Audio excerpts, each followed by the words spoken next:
লিল আলামিনের মার উপরে উইরা গেলে বেয়াদবি হবে। আমেনা বলেন সকল পাখিরা আমার দুই পাশে গুইরা যায়, আমি আমেনাকে সালাম জানাইয়া যায়। কি আশ্চর্য! আমেনা বলেন আচ্ছা কি আমি সন্তানের মা হব? আমার তো এমন কোনো অনুভব হয় না। আমেনা কয় একদিন গভীর রাত্রে নিরিবিলি বসে আমি দেখতেছিলাম পেটের সন্তান আছে কিনা।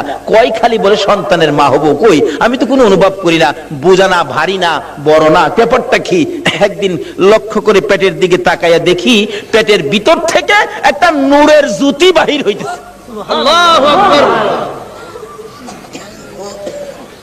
এমন কড়া নূরের জ্যোতি যার দিকে আমি আমেনা চাইয়াই থাকতে পারি না। তখন থেকে মা আমেনা টেনশন করতেছেন, কবে জানি সন্তান ভূমিষ্ঠ হয়, কবে জানি সন্তান আসে, কবে জানি আমার সন্তান দুনিয়ার তার শিবানে। আমি কাকে বলবো? নাই আমার কেউ অসহায়। আমি চোখের পানি ছেড়ে দিলে আব্দুল মুত্তালিব ডেকে ডেকে বলেন, বৌমা আমেনা তুমি কিসের ব্যথায় কান্দো? বাবাকে খবর পাইলাম আমার নাকি সন্তান হবে। ও বাবা, আমার যে কেউ নাই, কে আমার পাশে থাকবে? সঙ্গে সঙ্গে আব্দুল মুত্তালিব নিজের দাসী উম্মে আইমানকে পাঠাইয়া দিলেন, আমেনার সাথে সাথে থাকো।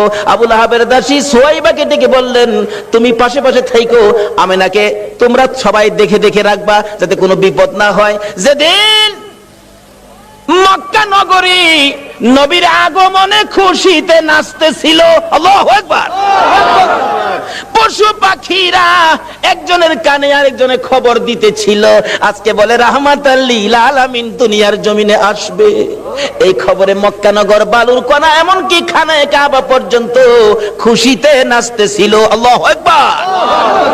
আব্দুল মুত্তালিব বলেন, আমি ওই দিন সন্ধ্যার সময় খানায়ে কাবার দরজার পাশে বসে বসে কাঁদতেছিলাম, ও খানায়ে কাবার মালিক, আমার বৌমা আমেনা অসহায়, সন্তান হবে, তুমি কিন্তু আমার বৌমাকে সাহায্য করো। এইভাবে কাঁদতে কাঁদতে কাঁদতে কাঁদতে রাত্র যখন 2টা 2:30 বাজে গেছে, হঠাৎ করে দেখি আকাশে বিকট শব্দ হয়েছে। তাকাইয়া দেখি আকাশের দরজা খানি খুলে গেছে, চারদিক এই দরজাখানি সাজানো হয়েছে, আল্লাহু আকবার, সুন্দর করে সাজানো হয়েছে। তার সাথে সাথে দেখি 3 থেকে 4 জন মহিলা ডান হাতে নূরের বাতি লইয়া জান্নাতি সুন্দর শাড়ি পরে পাখির মতো উইরা উইরা আসতেছে।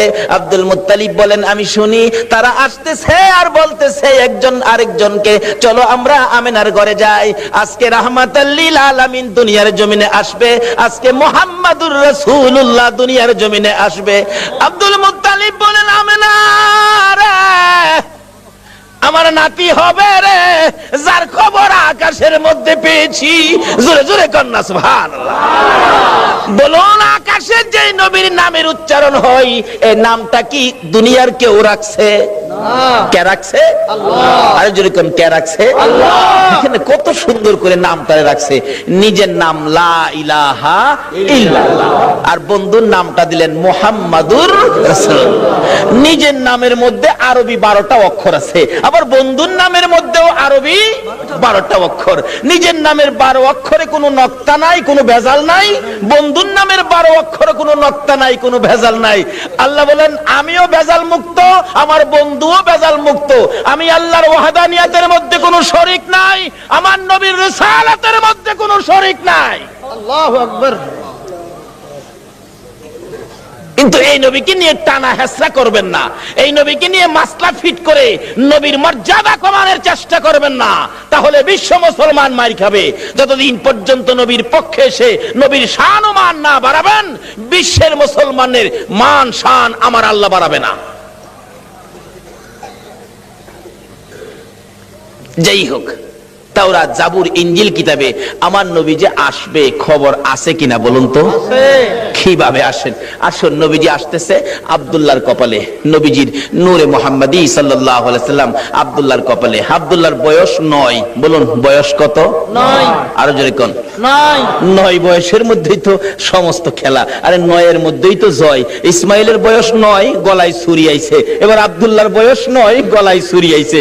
কিন্তু আব্দুল্লাহও বেঁচে গেল ছুরির থেকে, ইসমাইলও বেঁচে গেল ছুরির থেকে। বলুন তো কার উসিলাই বাঁচছে? সব বিপদ থেকে বাঁচছে আমার নবীর উসিলাই। কিন্তু আমরা যে বাঁচতে পারতেছি না, তাইলে বোঝা গেল আমরা সেই নবীকে চিনতে পারতেছি না। ঠিক, নবীরে চিনছে গো জংলার হরিণী। সুবহানাল্লাহ। মদিনার ঘটনা বলছি। শিকারী দুই পাহাড়ের মাঝখানে সুতার জাল ফিট করছে। জাল মাছ মারে না জাল দিয়া? না, পানির থেকে তো মাছ মারে জাল দিয়া। শিকারী দুই পাহাড়ের মাঝখানে সুতার জাল ফিট করছে হরিণ ধরার জন্য। সুতার জাল, কিতাবে লিখছে জাল ফিট করছে। গাছ গাছার মধ্যে লাঠি দিয়া বাইরেইতেছে, দাও ধাক্কা দিতেছে। হরিণ থাকলে দৌড় দিবে নিরিবিলি রাস্তা দিয়ে, এমনি তো সুতার জালে আটকা পড়ে যাবে। এভাবে লাঠি দিয়া বাইরেইতেছে বাবলা কাটার জঙ্গলার মধ্যে। এক হরিণী এই জঙ্গলার থেকে জীবন বাঁচানোর জন্য দৌড় দিয়ে সুতার জালের মধ্যে পেঁচ খায়া গেছে। শিকারী দৌড়ায় যাইয়া ভালো করে পেঁচাইয়া বিরাট বড় হরিণ কাঁধে করে আনা যায় না। কিতাব লেখে শেষরাইয়া আনতেছে। হরিণী তার বাসায় কান্দে আর ডাকে, শিকারী রে তোর পায়ে দড়ি রে শিকারী, আমারে ছাইরা দে, আমার ছোট্ট দুইটা বাচ্চা অনাহারে মারা যায়। এতটা কান্দে রে শিকারী, শোনে না। একটা গাছের গোড়ায় নিয়ে এই পেঁচানো হরিণ জাল সহ বাইদা শিকারী একটু দূরে চলে গেলে এই পথ দিয়ে আসতেছে রাহমাতাল লিল আলামিন। সকল প্রাণী দুঃখ আমার নবী বুঝতেন কিনা বলুন? শুধু এটাই শেষ নয়, নবীর জীবনী সাহাবীদেরকে নিয়ে নবী আলোচনায় বসলেন। এমন সময় একটা দোয়েল পাখি দৌড়ায়া এসে নবীর সামনে বসে গেছে। সাহাবীরা কয়, হুজুর দোয়েল পাখি মানুষের কাছে, পাখি তো মানুষ দেখলে পালায়। রাসূল বলেন তার মনে কোনো দুঃখ আছে, তোমরা চুপ থাকো। একটু পরে আরেকটা বাস পাখি পাশে বসে গেছে। হুজুর একটা বাস পাখি আইছে, তারও কোনো দুঃখ আছে, তোমরা বসো। রাসূল জিগায়, দোয়েল পাখি কি দুঃখ তোমার? দোয়েল পাখিটা কাতর সুরে বলতেছে, হুজুর এই বাস পাখিটা মানে সারাদিন যাবত দৌড়াইতেছে, ধরতে পারলে আমার কলিজাটা খুইলা খাবে। আল্লাহর নবী গো, এই বাস পাখিটা আমারে খাইবার জন্য দৌড়াইতেছে, হুজুর আমার এটা মনে বড় দুঃখ। কয় কি? তোমারে খাওয়ার লেগে দৌড়াইতেছে? এই বাস পাখি তুমি? হুজুর সন্ধ্যার সময় গাছের ডালে বইছি, পেটে খিদা, এই খিদা নিয়ে সারাদিন এটারে দৌড়াইতেছি, হুজুর দরতাল্লে আমি খাই আমার কলিজাটা ঠান্ডা করুম হুজুর। রাসূল দেখে সমস্যা কাউর চেয়ে কাউর কম না। আমার নবী ডাকতেছে, দোয়েল পাখি আয় আয়, তোরে খাইতে চাইতেছে, আয় দিকে আয়। হাতের মধ্যে নিয়ে নবীজি আদর করে বলে দিলেন, যাও যাও তুমি চলে যাও। দোয়েল পাখি চলে গেছে। বাস পাখি কয় খাইছে, দোয়েল ছাইরা দিছে, আমারে সাইজ করব। নবীজি ডাকে, দোয়েল পাখি তুমি চলে গেছো? বাস পাখি জি আসো। হুজুর হ্যাঁ ছাইরা দেন, আমি খাইতাম না। জায়গা হুজুর আমি জীবন আর খাইতাম না, আমি ছাইরা দেন। নবী কয়, তোমার পেটে যখন খিদা তুমি আয়ো না, একটা কাইক সামনে দে, আবার দুই কাইক পিছে যাবে। আর এইটা করতেছো কেন বেটা? আস না, সামনে আয় না। আরে বেটা আয়, সামনে আয়। হুজুর মাফ করে দেন, আমি খাইতাম না জায়গা হুজুর। আমার নবীটা হ্যাঁ, বাস পাখি তোমার যখন পেটে বড় খিদা, আয় আমার পাশে আয়, আমি নবীর গাল থেকে দুই টুকরা গোশত খাইয়া তোর কলিজা ঠান্ডা করে যা। আয় আমার গাল থেকে গোশত খা। বাস পাখি নবীর সুন্দর চেহারার দিকে তাকাইয়া দুইটা চোখের পানি জর্জর করে ছেড়ে ছেড়ে কাঁদতেছে আর বলতেছে, হুজুর আর আমার খাইতে হবে না, আপনার সুন্দর বিচার দেখে, আপনার সুন্দর চেহারা দেখে না খাইয়া আমি বাস পাখির কলিজা ঠান্ডা হইয়া যায়। বলতেছিলাম সকল পশু পাখিরা পর্যন্ত আমার নবীর কাছে শান্তি পাইতো, সমস্যার সমাধান পাইতো, কিন্তু আমরা উম্মত হইয়া নবী দ্বারা সমস্যা সমাধান করতে পারলাম না। বলতেছিলাম হরিণী আমার নবীকে দেখে দুইটা চোখের পানি ছেড়ে ছেড়ে কান্দে, মাবুদ মনের দুঃখ কার কাছে কমুখ? তোমার বন্ধু আইসা গেছে, আমার জবানটা খুলে দাও না, তোমার বন্ধুর সাথে কথা বলি। আমার আল্লাহ বলেন, হরিণী রে আমার বন্ধুর সাথে কথা বলার জন্য জবান চাইছস, যা আমি আল্লাহ খুলে দিলাম। সুবহানাল্লাহ। হরিণের কথা পর্যন্তই আমার আল্লাহ শুনে বন্ধুর পক্ষে যদি যায়, আমরা যদি নবীর পক্ষে থাকি, বলুন আমাদের কথা আল্লাহ শুনবে কিনা? ডাকতেছে, হরিণী আয়। কি দুঃখ তোর? কয় জালের ভিতরে হুজুর আমার দুইটা বাচ্চা হুজুর সবে মাত্র প্রসব করেছি, পেটের খিদায় ঘাস পানি খাইতে আসছি, আমার শিকারী জাল দিয়ে দৌড়ে ফেলাইছে হুজুর, আমার তো বাচ্চা দুইটা না খায়া মারা যাবে হুজুর, মনে হয় আদা মরা হয়ে গেছে হুজুর, আমার যদি দয়া করে একটু সময়ের জন্য ছেড়ে দিতেন, আমি বাচ্চা দুইটারে দুধ খাওয়াইয়া আমি আবার চলে আসব, হুজুর দিবেন কি? রাসূল বলেন ঠিক আছে। নবীজি জালের পেঁচ খুইলা জালটা নিজের হাতে লইয়া এবার হরিণ দিছে ছাইরা। হরিণ তো দৌড়ায় যাইতেছে, আর শিকারী এদিক দিয়ে আইসা পড়ছে। আইসা জিগায় আমার হরিণ কই? হরিণ ছাইরা দিছি। আরে কোন কি আমি হরিণ ধরলাম, ছাইরা দিলেন আপনি? কবাটা চিন্তা করিস না, হরিণ কিছুক্ষণের মধ্যে ফিরে আইব। শিকারী হাসে, কি আশ্চর্য, ধরতে পাই না হরিণ, আবার ছাড়লে ফিরে আইব, এটা কথা কইলেন? আচ্ছা আপনাদের ধারণা কি যেই নবী হরিণ ছাড়ছে হরিণ আইব কিনা? কেন আমরা না চিনলেও হরিণ এই নবীরে শিকারী আশ্চর্য হই আমার নবীরে দমক দিতেছে। আমার নবী বলেন শিকারীরে দমক দিস না রে, যতক্ষণ পর্যন্ত তোর হরিণ না আসবে আমি নবী এই গাছতলা ছাড়বো না। চিন্তা করিস না।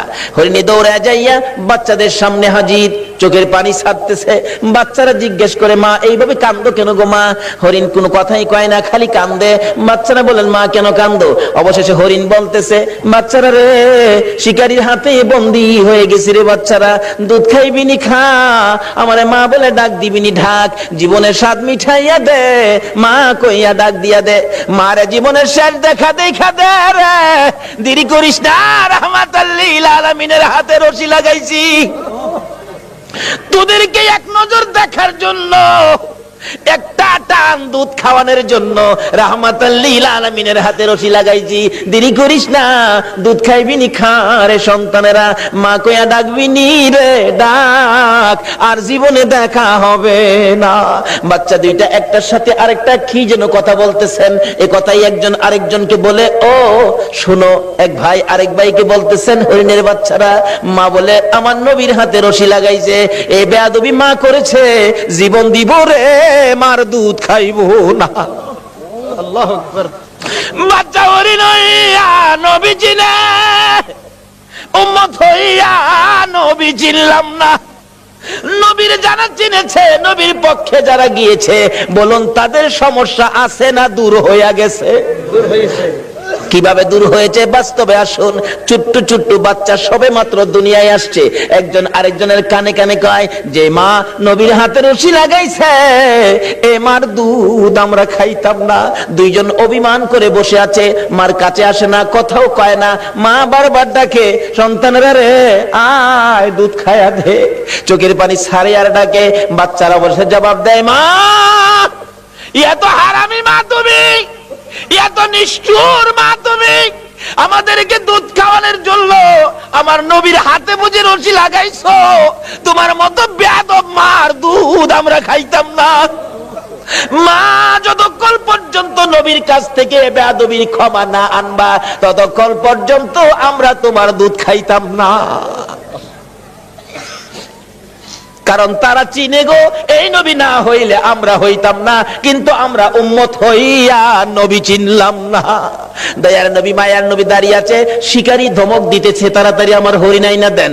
এমনি সময় বাচ্চা দুইটা বলে মা চলো না আমরাও নবীর কাছে যাব, তোমার বেয়াদবির ক্ষমা আনবো। বাচ্চা দুইটার সঙ্গে করে হরিণী আসতেছে, কাছাকাছি আসার পর নবীর ধমক দিতেছে। হরিণ দূর থেকে ডাক মারছে, আরে শিকারী তোর পায়ে ধরে আমার নবীরে ধমক দিস না রে, আমার নবীর ধমক আমি সইতে পারি না রে। আল্লাহু আকবার। আমার নবীর কষ্ট হরিণ হইয়া সইতে পারে না, আমরা উম্মত হইয়া কেমনে সইলাম গো। হরিণ ডাকতেছে, শিকারী রে দমক দিস না রে, আমার নবীরে দমক দিস না, পিছনে চাইয়া দেখ আমি আইসা গেছি। শিকারী পিছনে চাইয়া দেখে হরিণ গিয়েছিল একটা, অহন দুইটা বাচ্চা ও সাথে মোট তিনটা দেখা যায়। হরিণ দেখে আর কিছু কয় না, বাচ্চা হরিণ দুইটা যখন নবীর সুন্দর চেহারা দেখা যায়, মায়ের আগে আগে বাচ্চা দুইটা যাইয়া আমার নবীর দুইটা পাও মুবারকে পড়ে গেছে। হুজুর হুজুর গো, আমার মা বেয়াদবি করেছে হুজুর, আমরা দুইটা বাচ্চা আপনার পায়ে ধরি, আমার মার বেয়াদবির ক্ষমা দেন। যতক্ষণ পর্যন্ত আমার মার বেয়াদবির ক্ষমা না দিবেন গো, আমরা জীবন যাবে এ মায়ের দুধ আমরা খাবো না। আমার নবী ডাকে, শিকারী রে বল এবার হরিণ কোনটা নিবি, বড় হরিণটা নিবি না বাচ্চা দুইটা নিবি? না, যেই নবী হরিণ ছাড়লে হরিণ আসে সেই নবীরে নিবি। শিকারী একবার নবীর দিকে চায়, আবার হরিণের দিকে চায়, আবার বাচ্চাদের কাণ্ড কারখানা দেখে শিকারী একটা চিৎকার মাইরা ডাক মারছে, হুজুর আর আমার হরিণের দরকার নাই গো। যেই নবী হরিণ একটা ছাড়লে তিনটা ফিরে আসে গো, আমার সেই নবীর দরকার। হরিণ ছেড়ে দিলাম, আপনি নবীর হাত ধরে কালিমা লইয়া মুসলমান হইলাম।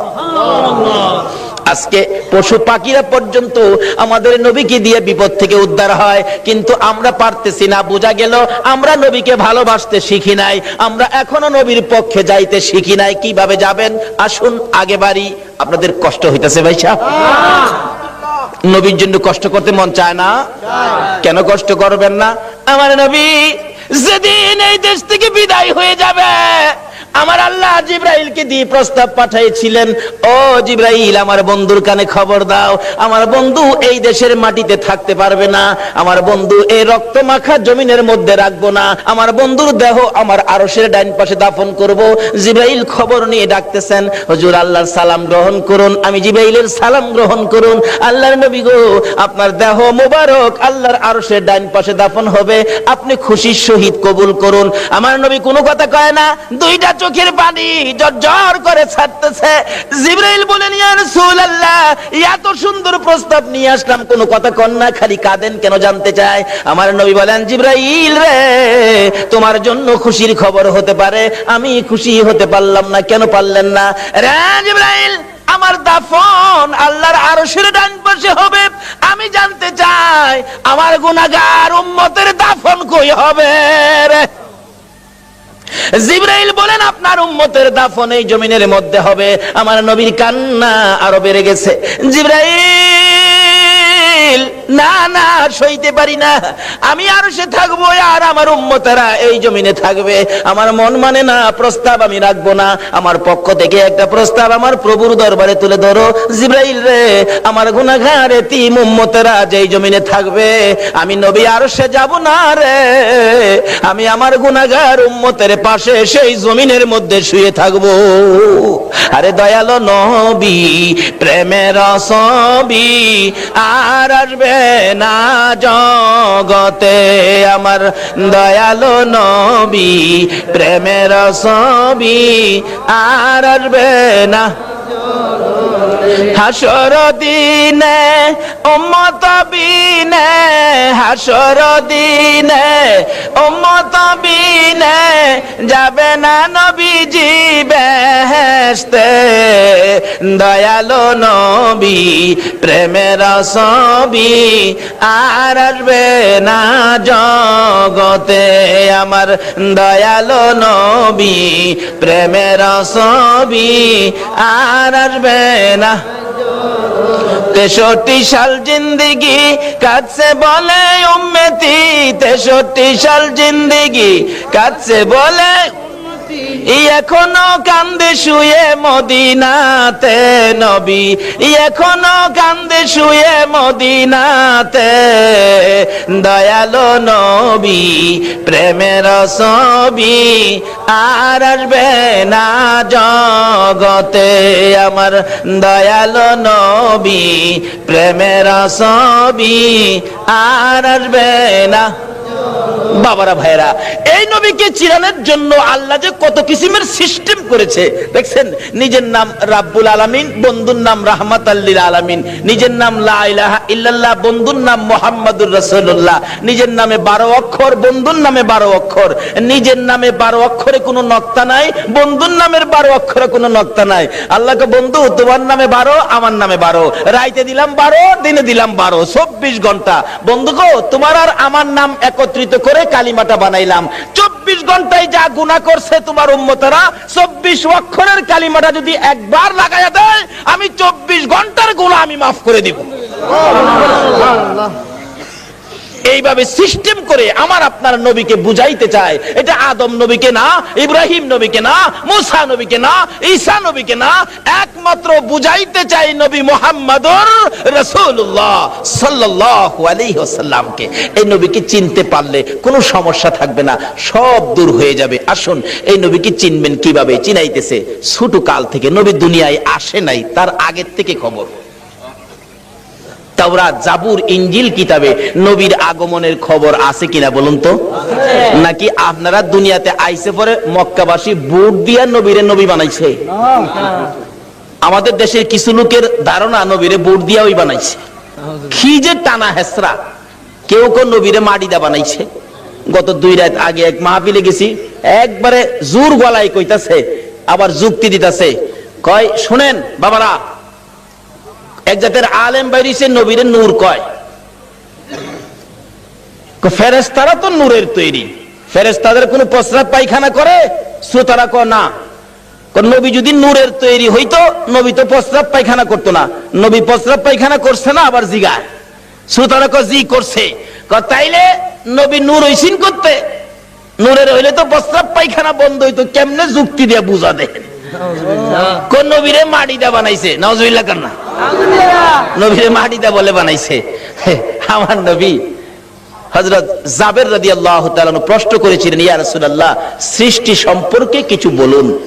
রাসূল বলেন, আউয়ালু মা খালাকাল্লাহু নূরি। বলুন, এই হাদিসটা কি কেউ অস্বীকার করতে পারবে? আউয়ালু মা খালাকাল্লাহু নূরি। রাসূল বলেন, জাবের, সর্বপ্রথম তোমার নবীর নূর মুবারককে সৃষ্টি করা হয়েছে। এই কথাটা নবীজি বলছে, তাহলে কথাটা সত্য হবে না মিথ্যা হবে? নবী কইব নূর, আপনি যদি কোন মাটি, তাইলে কথাটা সঠিক হইল? নবীজি খালি নূর, এটাই শোনা। হযরত উসমান গনি জিন্নুরাইন কিতাবের মধ্যে উসমান গনির নামটা আসলেই লেখা হয় জিন্নুরাইন, অর্থাৎ উসমান গনি নবীজির 2 মেয়েকে বিবাহ করেছিলেন বিদায় উসমান গনির নামের মধ্যে লকব হলো জিন্নুরাইন, অর্থাৎ 2 নূরের অধিকারী। যেই মৌলবী কয় নবী মাটি, হ্যাঁ নিজেও পড়ছে উসমান গনি জিন্নুরাইন, সন্তানেরা নূর, আর নবী বলে মাটি।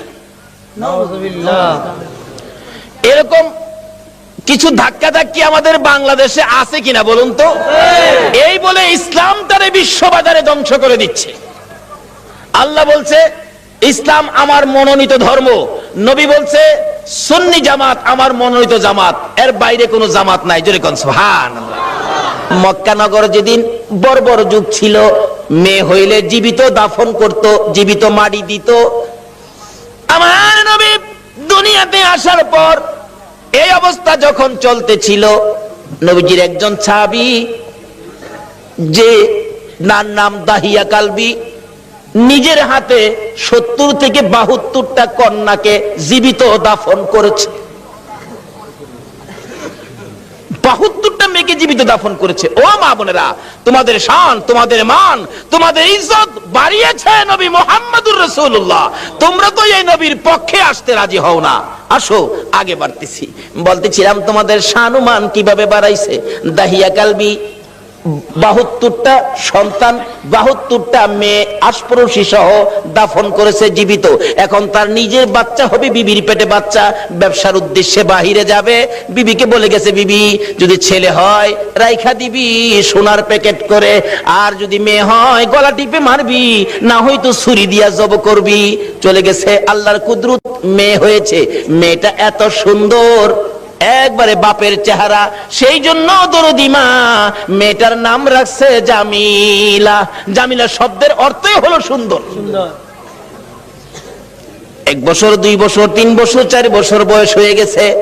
দাহিয়া কালবি বাড়িতে আসছে, আসার পরে বলতেছে, মা তোমার আব্বু, যাও যাও তাড়াতাড়ি যাও।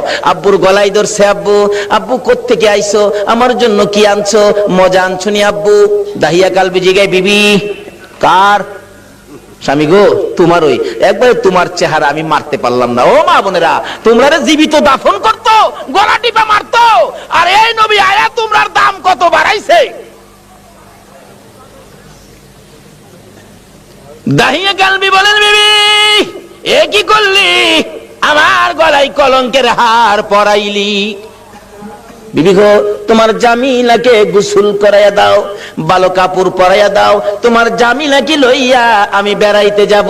মা ভাবছে আমার জামিলার প্রতি বুঝি স্বামীর মায়া হয়ে গেছে, সন্তান হিসাবে বুঝি আর মারবে না, মায়া বুঝি হয়েছে, বাবা বাবা ডাক শুনে জামিলাকে গোসল করাইতে গেলে জামিলার মা বলেন, কেন জানি গো আমি জামিলার মাথায় পানি দিতে পারি না, আমার হাতে পানি উঠে না, আমি জামিলাকে গোসল করাইতে পারি না, আমার মন ভেঙে গেছে, আমি জামিলাকে কাপড় পরাইতে পারি না, আমার কলিজার মধ্যে দাও দাও করে আগুন জ্বলতেছে। বলুন, সন্তানের উপর যদি কোনো বিপদ আসে আগে খবর জানে কে? আর যদি কোন কে জানে? আজকে এই মা কি জিনিস, বাবা কি জিনিস আমরা চিনি না। বলতেছিলাম জামিলার মা কাপড় পরাই, চোখের পানি ছাড়ে। জামিলা জিজ্ঞেস করে, মা আমাকে কাপড় পরাও, তুমি কাঁদো কেন? জামিলার মা বলেন, রে সন্তান, আয় আমার আদুরের মেয়ে, আমি যে তোমার কাপড় পরাই, গোসল করাই, কেন জানি আমার কলিজার মধ্যে আগুন জ্বলতেছে, বুঝি না তোমার বাবা জানি কোন বেড়ানি বেড়া। সঙ্গী করে লয়ে রওনা হলেন। মা পিছন থেকে ডাকতেছে, জামিলা রে, আমি মার বুক খালি করে যাইস না রে জামিলা, যতক্ষণ পর্যন্ত বাড়িতে ফিরে না আসবি আমি মা রাস্তাটার মধ্যে দাঁড়াইয়া থাকবো। দুঃখিনী মা রাস্তায় দাঁড়িয়ে আছে। ও মা বোনেরা, তোমরা কেন এই নবীরে চিনো না? দাঁড়িয়ে আছে। একটু পর একটু সময় পার হয়ে যায়, জামিলাকে নিয়ে এক পাহাড়ের চিপায় চলে গেছে। দাহিয়া কালবি পাহাড়ের চিপায় যাইয়া জামিলাকে দাঁড় করাইয়া গর্ত করতেছে। গর্ত করতে করতে এই পরিমাণ গর্ত হয়ে যাওয়ার পর জামিলা জিগাই, বাবা গো এত কষ্ট করে গর্ত করতেছো কেন? তুমি না বেড়াইতে যাইবা? বাবা চলো না আমরা বেড়াইতে যাই। এই কথা বলতে দেরি নিষ্ঠুর পাষাণ দাহিয়া কালবি জামিলাকে ঘাড় ধরে গর্তের ভিতরে ফেলাইয়া বুকের উপর পাড়া দিয়া দাঁড়াইয়া বড় বড় পাথরগুলো বুকে মারতেছে। জামিলা এমন একটা চিৎকার মারে আল্লাহর আরশ পর্যন্ত কেঁপে ওঠে। আল্লাহু আকবার। জামিলা ডাকতেছে, বাবু কোন অপরাধে গো আমার বাবা আমারে মারে? বাবা আমারে মাইরো না, আমি মেয়ে হইয়া জন্মের পরে যদি তোমার কলঙ্ক হয়, বাবা গো আমারে মাইরো না, আমারে ছেড়ে দাও। আমি জামিলা এমন একটা দেশে চলে যাব যেখানের মানুষ দাহিয়া কালবি চিনে না। নিষ্ঠুর পাষাণ পিতা মানলো না, বুকের উপর পাড়া দিয়ে পাথরগুলি দিচ্ছে। একটু পরে পরে মেয়েটা ডাকে, বাবা গো আমারে মাইরো না। শেষ নিঃশ্বাসটা যখন বাহির হয়ে যায়, বালু দিলেন, পাথর দিলেন, পাথর ফাইটা বালু ফাইটা শব্দটা বাহির হয়, বাবা গো আমারে মাইরো না। শেষ নিঃশ্বাস ত্যাগ করে বিদায় হয়ে গেলে দাহিয়া কালবি বলেন, আমি যত দূর যাই আমার কানের মধ্যে আওয়াজ আসে, সন্তান আমারে ডাকতেছে, বাবা গো আমারে মাইরো না। মনটা মানতেছে না, কি করলাম এত সুন্দর করে আমারে বাবা কইয়া ডাকতো।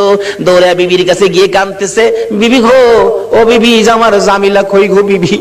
বিবি কান্দে, স্বামী আমার কলিজাটা কেন জানি ধাউ ধাউ করে আগুন জ্বলতেছে। বিবি গো আমি তো তোর জামিলারে জীবিত দাফন করে আসছি। বিবি কান্দে, স্বামী কি করলা?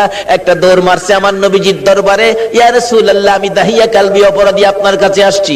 কি করেছো হুজুর? আমি 70 থেকে 72টা মেয়ে জীবিত কবর দিয়েছি, কিন্তু শেষ মেয়েটা আমার নিজের মেয়েটা ছিল, এত সুন্দর চেহারা ছিল। হুজুর আমার যখন বাবা কইয়া ডাকছে গো, এখন তো আমি ডাক আর বলতে পারি না। হুজুর গো এই অপরাধ কি আমি ক্ষমা পাবো? আমার নবী বলেন, দাহিয়া কালবি রে আয় আমার পাশে আয়, আমার হাতে হাতটা লাগাইয়া লাগাইয়া একবার কালিমা শরীফ পাঠ করে দে, আমি তোর পক্ষ থেকে আল্লাহর কাছে ক্ষমা চাবো, আমার আল্লাহ তোরে ক্ষমা করে দিব। আমার নবী ওই দিনের পর ঘোষণা করে দিলেন, আর কোন মেয়ে সন্তান মারা যাবে না, জীবিত কবর দেওয়া যাবে না। যার একটা মেয়ে হবে সে বেহেশতি হবে, যার দুইটা মেয়ে হবে সে বেহেশতি হবে, যার তিনটা মেয়ে হবে আমি রাসূলের সাথে বেহেশতি হবে। জোরে জোরে কোন সুবহানাল্লাহ। বলুন মেয়ের দাম বাড়াইছে কিনা আমার নবী? এখন মহিলারা এই নবীর পক্ষে আসা দরকার আছে কিনা? ও মা বোনেরা, যদি আমার নবীর পক্ষে আসতে পারো, দেখো না পুরস্কার কি আসে। বলতেছিলাম নওফেলের মেয়ে মরিয়ম তরবারিটা হাতে লইয়া যুদ্ধের পোশাকটা পরে ঘোড়ার উপর সোয়ার হইয়া ডাক মারছে, একটা চক্কর লাগাইয়া, রে মক্কার যুবতীরা আমি নওফেলের মেয়ে মরিয়ম ডাক দিলাম। ডাক দেওয়ার সঙ্গে সঙ্গে 200 যুবতী মহিলা নওফেলের মেয়ে মরিয়মের পক্ষে এসে গেছে। সুবহানাল্লাহ। আমার নবীর নূরে মুহাম্মাদের পক্ষে নওফেলের মেয়ে মরিয়ম আগে তরবারি ধরেছে। মহিলারা গো, তোমাদের ভাগ্য ভালো গো, তোমরাই তো আমার নবীর পক্ষে আগে গিয়েছো। এবার তরবারি লইয়া খানে কাবার চারপাশে দাঁড়ায় গেছে যুবতীরা।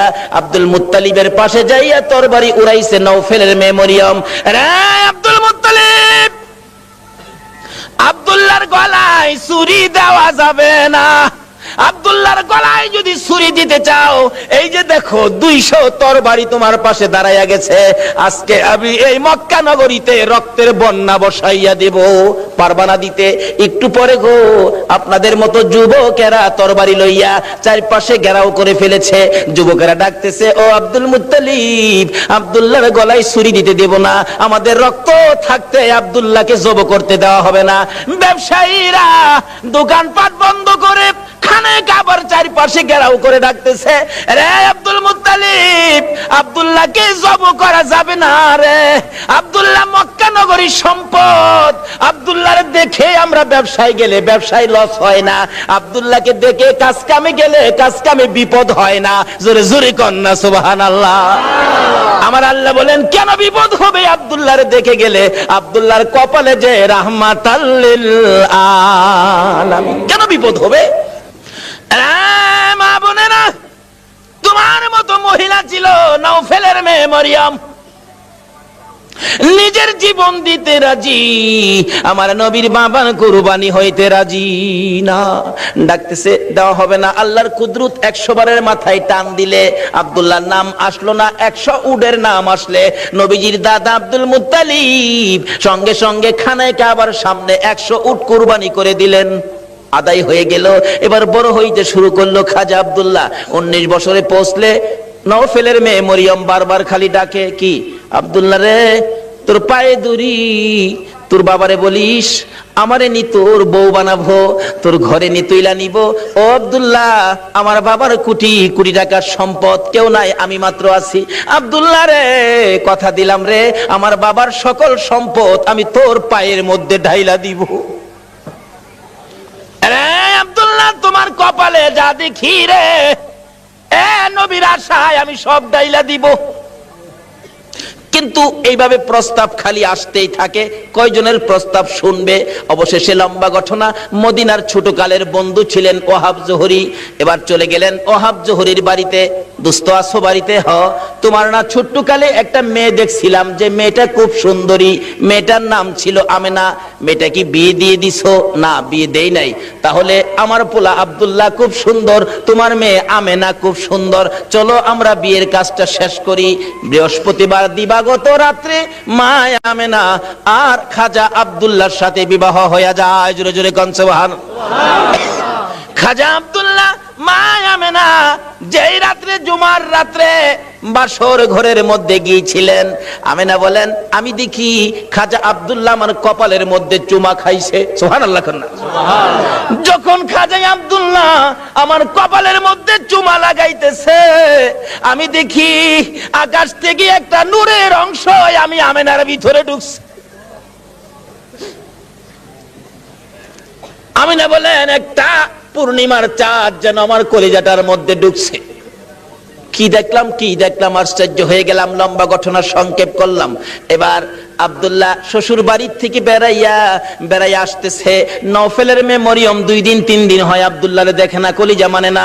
হঠাৎ দেখে রাস্তা দিয়ে আসতেছে, দাঁড়িয়ে আছে, আব্দুল্লাহরে দেখা যায় কিন্তু আগের আব্দুল্লাহ তো না। ব্যাপারটা বুঝি না, বাড়ির কাছাকাছি আসলে ডাইকে আব্দুল্লাহরে ঘরে নিত, আজকে ডাক দেয় না। নওফেলের মেয়ে মরিয়ম ঘরের ভিতরে ঢুকতেছে, 2টা চোখের পানি ছেড়ে দিছে, মাবুদ মনের আশা বুঝি পুরা হইল না। খাজা আব্দুল্লাহ নিজেই পিছে গিয়া ডাকে, রে মরিয়ম, অন্যদিন আমারে ডাকতা, আজকে কেন আমারে ডাকো না? ব্যাপারটা কি জানতে চাই। এবার চোখের পানিগুলি মুছতেছে আর বলতেছে, আব্দুল্লাহ রে, আজকে তো আগের আব্দুল্লাহ দেখি না, যা দেখে আমি পাগল ছিলাম রে, তারে তো তোর কপালে দেখি না। রে মা বোনেরা, পাগল হও না গো আমার নবীর জন্য। নওফেলের মেয়ে মরিয়ম ঘরের ভিতরে যাইয়া বিছানাটার উপর উপর হইয়া পরে পরে কাঁদতেছে। আব্দুল্লাহ মাতার পাশে বসে বসে সান্ত্বনা দিচ্ছে। এবার উঠে বসে বললেন, আব্দুল্লাহ সত্য করে কো, তুমি কি বিয়ে করেছো? হ্যাঁ আমি বিয়ে করেছি। কোথায়? মদিনায়। তোমার স্ত্রীর নাম কি? স্ত্রীর নাম আমেনা। একটা চিৎকার মারছে মরিয়ম, আমেনা গো, তোমার জীবন ধন্য হইয়া গেছে। আরে আব্দুল্লাহ, আমি যে তোমারে প্রাণে মনে ভালোবাসতাম, সব তোমারে দিতাম বলেছিলাম কেন? আমি আমার বাবার কাছ থেকে তাওরাত, জাবুর, ইনজিল কিতাবের মধ্যে পেয়েছি আখিরি নবী আসবে। নবীর বাবার নাম, মায়ের নাম ছিল, এমনকি তোর কপালের মধ্যে আখিরি নবীর নূরের নিশানা ছিল। আব্দুল্লাহ রে, আমি তো তোকে ভালোবাসি না রে আব্দুল্লাহ, আমি আখিরি নবীরে ভালোবাসা চাইছিলাম, সব দিব রে, তোমার বিবি হব রে আব্দুল্লাহ, তোমার বিবি হইয়া আমি রাহমাতাল লিল আলামিনের মা হইব রে। আব্দুল্লাহ কসম খাইলাম রে, রাহমাতাল লিল আলামিনের মা যখন হইতে পারলাম না, আর জীবনে কোনোদিন বিবাহ বসবো না। আমার আল্লাহ বলেন, ও মরিয়ম, আমার বন্ধুর ভালোবাসায় চাইছিলি আমার বন্ধুর মা হইতি, মনে বড় আশা ছিল, হইতে পারলি না, তোর ভালোবাসা টুকুন আমি আল্লাহ কবুল করেছি। জোরে জোরে কন্যা সুবহানাল্লাহ। আরে নবীর প্রেমের পাগল যারা প্রেম খেলা খেলে, বলুন নবীর প্রেমের পাগল যারা, নবীর প্রেমে ওয়াস করনি দন্ত দেয় ফেলে, নবীর প্রেমে ওয়াস করনি দন্ত দেয় ফেলে, নবীর প্রেমের পাগল যারা প্রেম খেলা খেলে, হাইরে নবীর প্রেমের পাগল যারা।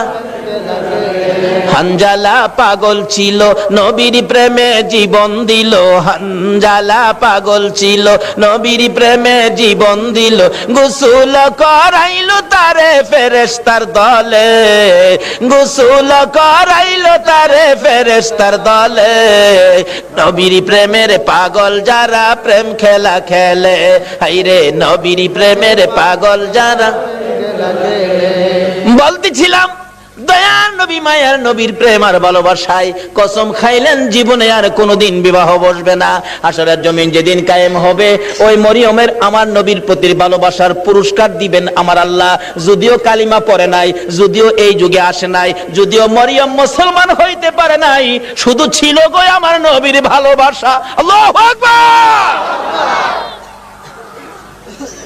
কালিমাও পড়ে নাই, নামাজও পড়ে নাই, মুসলমানও হয় নাই, তারপরও আমার আল্লাহ সিস্টেম করেছে বন্ধুর ভালোবাসার পুরস্কার দেওয়ার জন্য। কিভাবে দিবে? হাসরের দিন বিচারের কোর্ট বসে আমার আল্লাহ ডাকবেন, ফেরেশতারা রে, আমার মরিয়ম কই, মরিয়মকে জান্নাতে নিয়ে যাও, মরিয়মকে জান্নাতে নিয়ে যাও। তখন ডাক দিবেন ফেরেশতারা, মরিয়মকে